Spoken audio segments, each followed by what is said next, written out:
Only problem with all that math is we are going to use the super accurate reciprocating saw. Well, that was close. So before we get started in on today's project, this is a yearly occurrence at the ranch, but it is one of my favorite things of being out here. We have twins.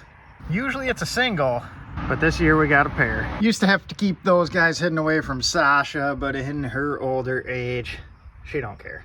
We brought the workhorse out, just a little bit short for some 10-footers.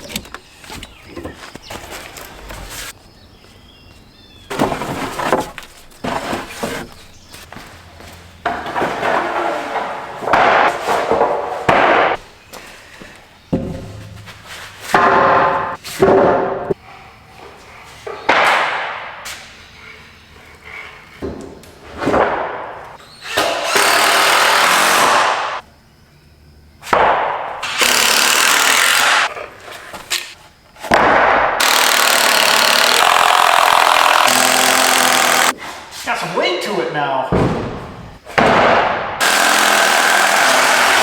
Welcome back to Lost Cause Ranch.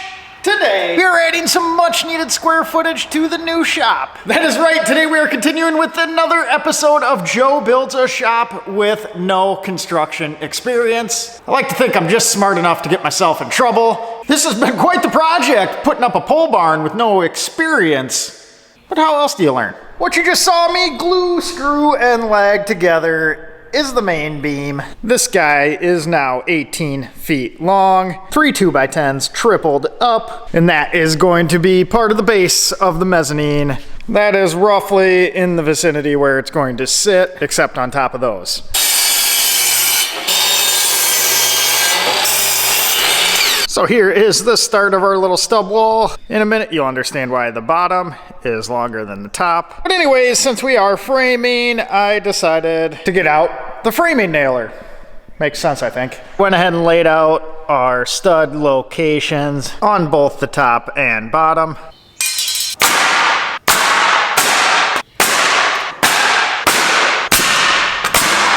So the guys that have been following along know the mezzanine is going to go from here and angle to this front wall there. So obviously that beam is not going to bend. So we picked up more wood.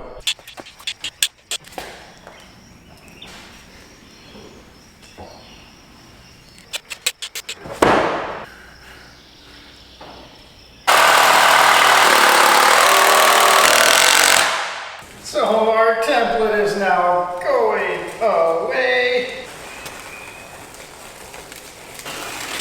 So I measured off our post here and threw out some reference tape.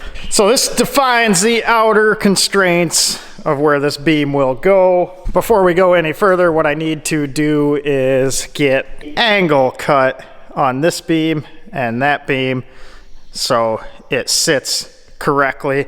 Then I can design our little post tie down cap beam connector, technical term. This thing's heavier than I would have thought.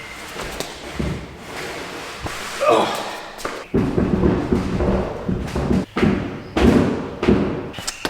Just a little bit.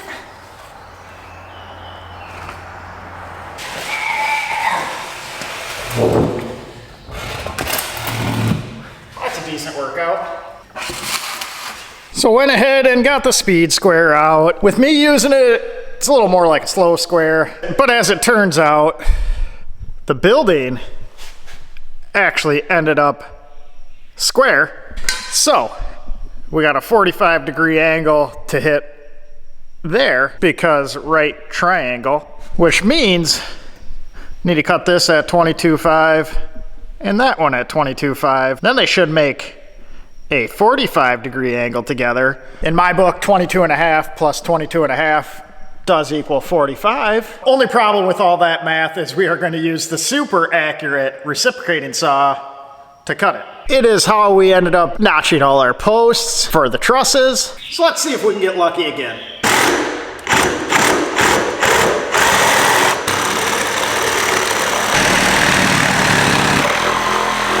We're pretty close to the line. Now we just gotta get lucky 2 more times.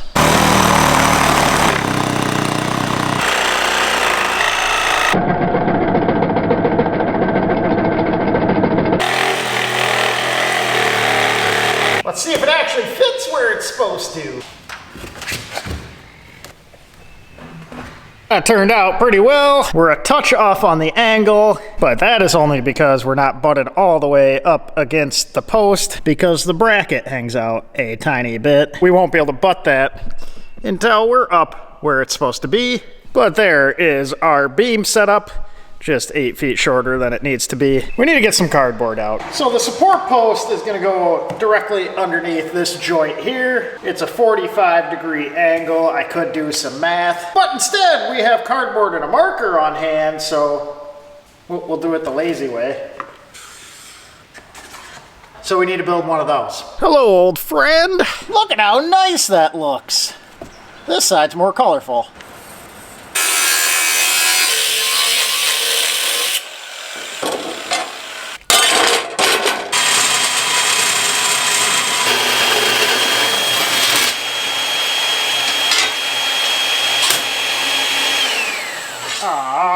We done did it.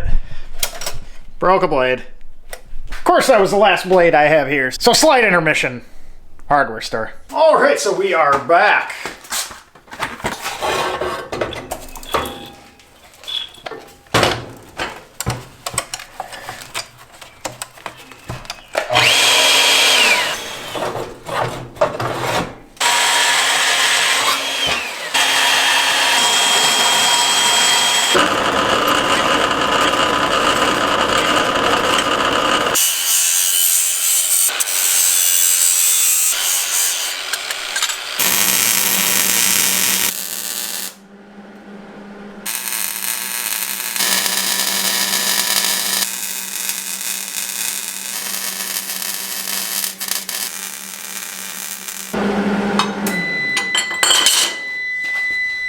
Well, we must have just tripped the breaker because we have the battery backup going.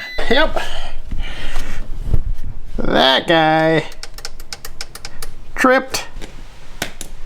Reset. And we're rolling. We're apparently throwing some power at it. So we have them all buzzed together. That one's all angled up. I think these guys will hold up. They are coated in a familiar color. So we got this beam about where it's going to end up in the air. Went ahead and marked out both sides of it. Then down on this end, I marked it out the same. So what I think my plan is, we're gonna move this beam out of the way. We're gonna set up the stub wall first over there. And then we will probably get the laser out so we can set this middle post to height.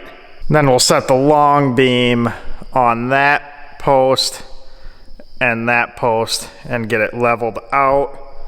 And then we'll do the more complicated corner. It's fairly heavy. I'm not quite sure how I'm gonna get it up on top of the post yet.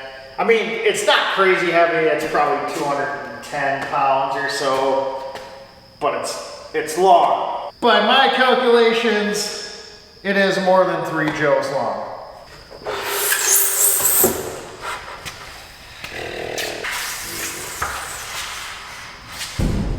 We gotta measure and make sure we lay that out correctly, but that is the first peek at how much smaller this area is gonna feel. Luckily, once we get on the other side of the stub wall, it's all gonna be open underneath with the exception of 2 posts, so it shouldn't feel too closed in and small. At least that's what I'm telling myself.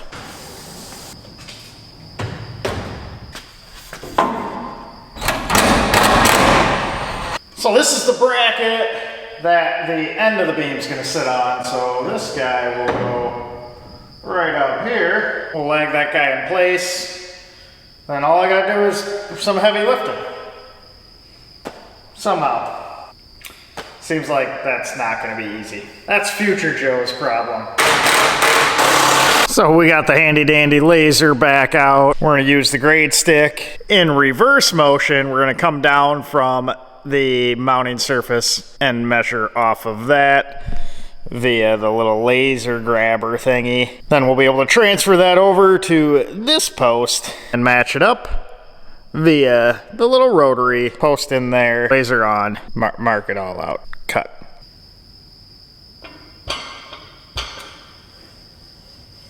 In typical Joe fashion, I was making this more complicated than it needs to be. After looking at it, we're just gonna mark out where the laser is hitting this board. And we can measure from this mark up to the mounting surface and do the same for the post.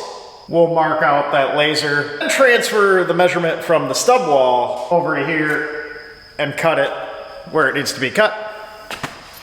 No grade board needed. 35 5/8. Remember that for me. Doesn't look like we have to take much off, about a 1/2 inch. So we have the top of the post all set to go. Now we need to pound some holes in the concrete. 4 of them to be exact. Not too excited about that. First holes in my very nice new concrete floor. Hopefully I get them in the right spot.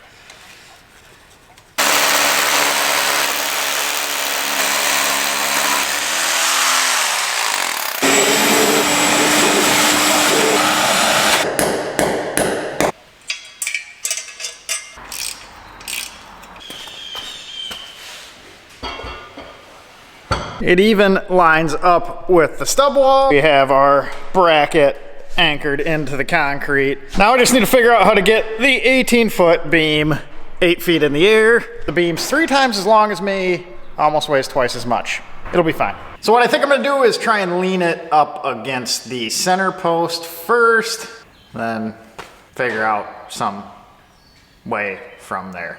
We'll be doing some on-the-fly decision making.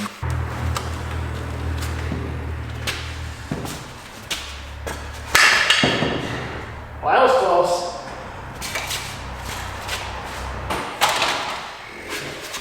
We're going to touch lower on the ladder.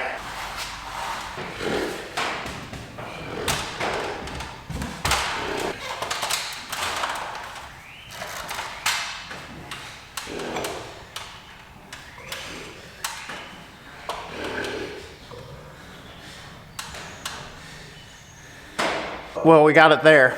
What to do now, I'm not quite sure. I mean, obviously we just lift the other end. Good news is this time around I have some leverage on my side because there's weight hanging off the end, less to lift.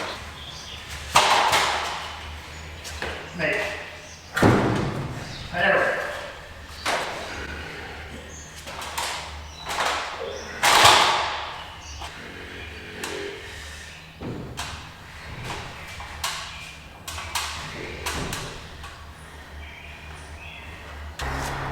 Need a quick sandwich after all that heavy lifting.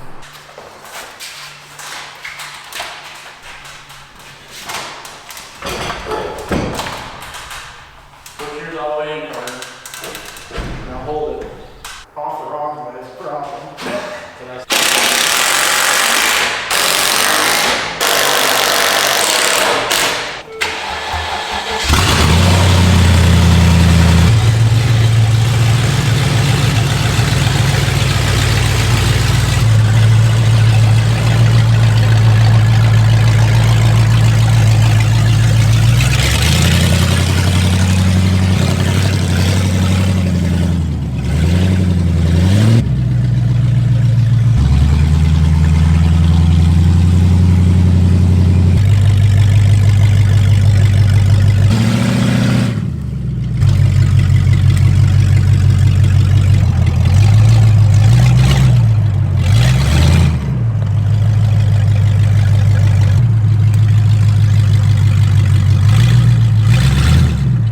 We'll hide it there for now. So burning up some limbs and whatnot and walked over here to check on it. And look who I found. Little buddy hanging out. That wall's all sturdy now. That might pose a little headroom issue though. May have to do something different here. But no, we just have that guy squaring up, plumbing up, whatever you want to call the little stub wall. But we have the entire perimeter up and ready to roll. Look how much room we gained back with the green one going outside. Sasha had a rough day. Didn't you, bud? Next up, we're gonna get the 944 and the Vitesse out of this shop because we are gonna start moving some projects in. Not only is the mezzanine going up, we're gonna have actual juice to this place and we'll be able to use it. But now you guys have a visual on what the mezzanine layout is and why I went with the goofy 45-degree angle off that post. Because now when you drive in the shop, we'll be able to cut back to that corner without any interference. We will start getting our joists in place. They're gonna go into the beam on top of this stub wall. And we need to put our ledger board. I'm not sure if that is the correct term. I know that's what it's called on a deck. This is kind of like a deck, but we will get that attached along the wall with some posts supporting that. That connection will be changed when we do that as well. That's not permanent. And we're gonna have a nice open fab area. We have 10 feet in between the post and the stub wall. Like I said before, back there we'll build out a room for the air compressor, and little CNC plasma will probably go right there. We'll be able to hood it and vent it out of this place. Keep everything all clean.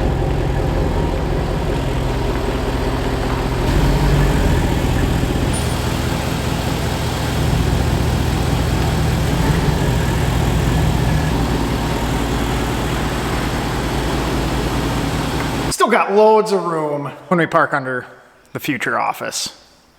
I mean, nothing's ever gonna park there, but we can if we need to. With that being said, appreciate you guys watching. Appreciate you subscribing, and we will catch you on the next one. I think the mezzanine will have a floor, and we may have some actual legit power coming into this place that isn't fed from our nice long extension cord.